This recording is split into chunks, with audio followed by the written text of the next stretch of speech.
A man came to me one time, he said, I have female Muslim friends. And one time we spent the night in a room studying. And wallahi, nothing happened. And we didn't even think of anything. I studied, and she studied, and she, like late AM, she left, and I remained, and nothing happened. So he's asking, so why is it then prohibited between men and women to be together in close proximity?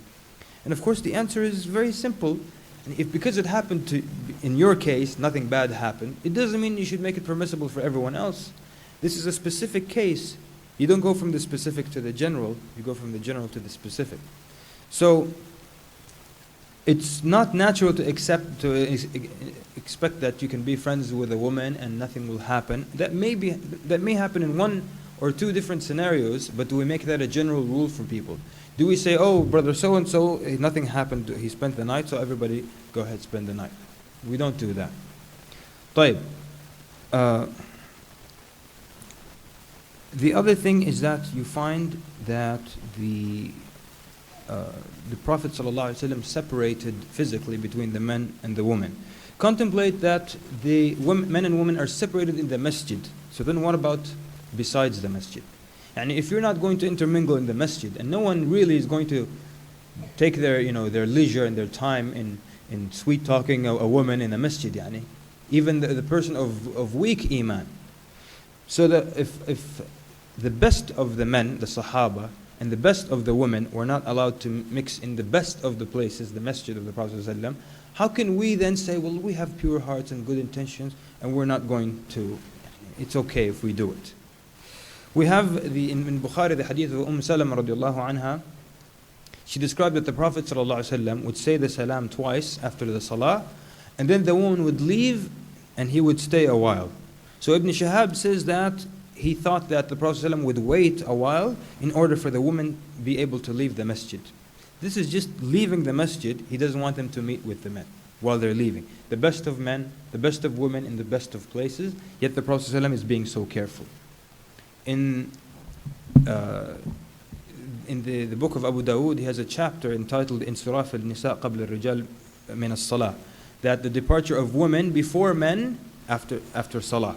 So Ibn Umar, the Prophet ﷺ narrates, and this narration comes from Ibn Umar radiallahu anhuma.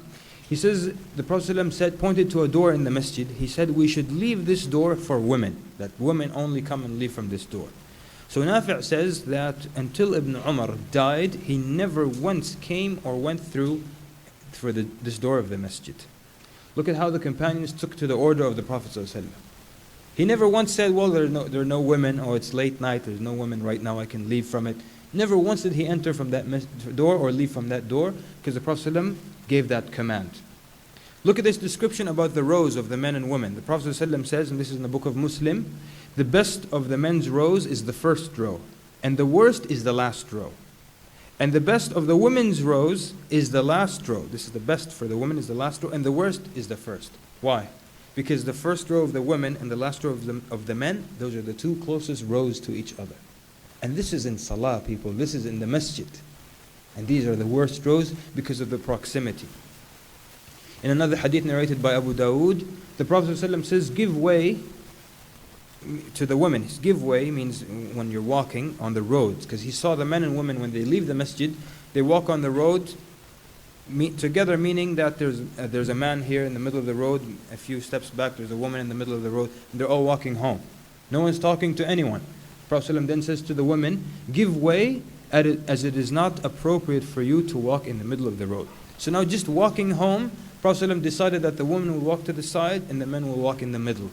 And then the women narrate, look how they follow the commands of the Prophet ﷺ. The women narrate that women from that day on would walk so close to the wall that sometimes their dress would get caught, snagged on the wall. This is how they obeyed the Prophet ﷺ. And this is how the Prophet ﷺ separated between them, even just walking home from Salah. So then the excuse of the pure heart and the good intention doesn't hold. And most of the time people, when they sin, they don't have an intention to anger Allah. Like the Muslim who consumes alcohol, he doesn't sit down and say, well, my intention is to anger Allah by doing this. His intention is to, whatever they call it, get a buzz, get a ma'rif ish, all these words. So,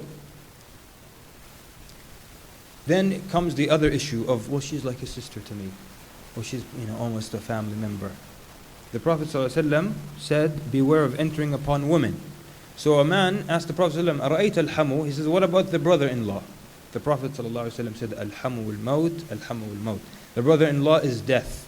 The brother-in-law is death. So what does this mean? So he's telling him, even the brother-in-law. And Nawawi, Imam Nawawi rahimahullah, says that the brother-in-law also would mean all of the relatives of the husband, like the nephews of the husband, the cousin of the husband, the uncle, all of them are not to enter or to stay alone with the wife, with his wife.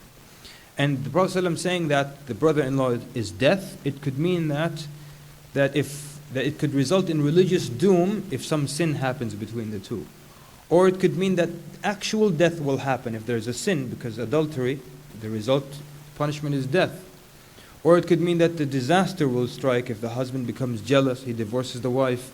Or that the Prophet ﷺ is using this terminology to tell you how you should be afraid of being alone with a non-mahram, or someone that you're permitted to marry.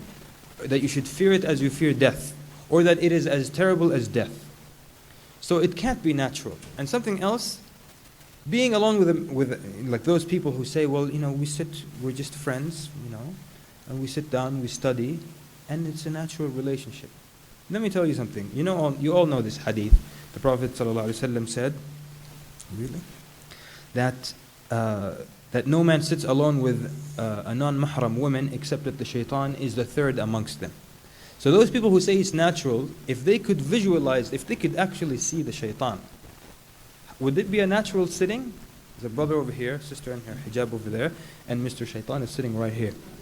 If you took a photograph of the three of them sitting together, Shaitan is sitting there, would it look like a natural, very innocent? What's Shaitan doing sitting with you if it's innocent? He can't be in a gathering, and it's a nice, innocent gathering. So it can't be something natural. Now then we want to move quickly, since our time is about up,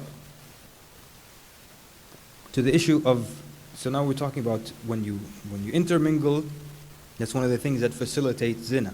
When you're alone with a woman. And being alone doesn't just happen like that, it happens when barriers start to break. We want to talk then about the gaze.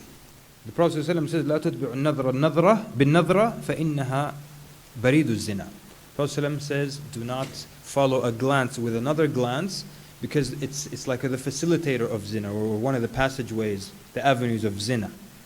So this is the gaze, and you know that you're allowed one look, and then that won't be counted against you. If you look again, it's counted against you. And some brothers try to be smart, so they take one long look. The whole idea of the look is that now you know there's a woman there, you turn away. So if you keep looking, you still know there's a woman there, you can't keep looking. And this also, by the way, lowering the gaze can also apply to women, especially if they feel that there is fitna, or some emotions will be stirred, then the woman has to lower her gaze as well. A lot of times people who look at women a lot, they always tell you the same thing. They think they're smart. They're trying to be funny.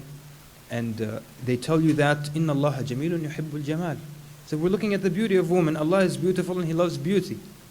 So then the comeback is that, I understand because Allah is beautiful, He loves beauty. Why do you love it? Okay. طيب. So I wanted to...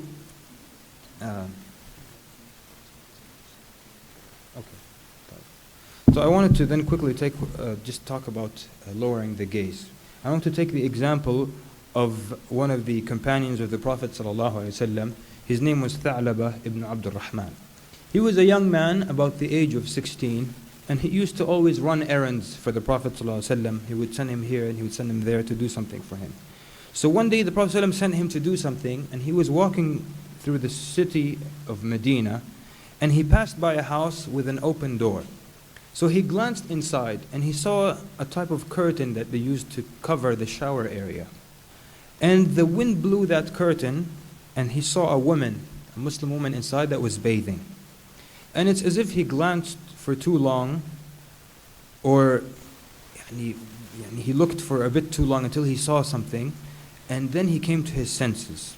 So he was overtaken by an extreme feeling of guilt and hypocrisy. And he said to himself, A'udhu billah, the Prophet, how can I be of the companions of the Prophet ﷺ, and one who is close to him, who runs his errands, and be so horrible as to disrespect the people's privacy? So then he says, I disrespect the awrah of the Muslims. Allah, wallahi, Allah is going to send ayat and reveal and mention me with the hypocrites. So he feared to return to the Prophet ﷺ, who would tell him that he is a hypocrite. So he ran away out of fear. He ran away. So the Prophet ﷺ waited for him for hours, and he waited from one prayer to the next. And then he started to ask about him as the days went by. And then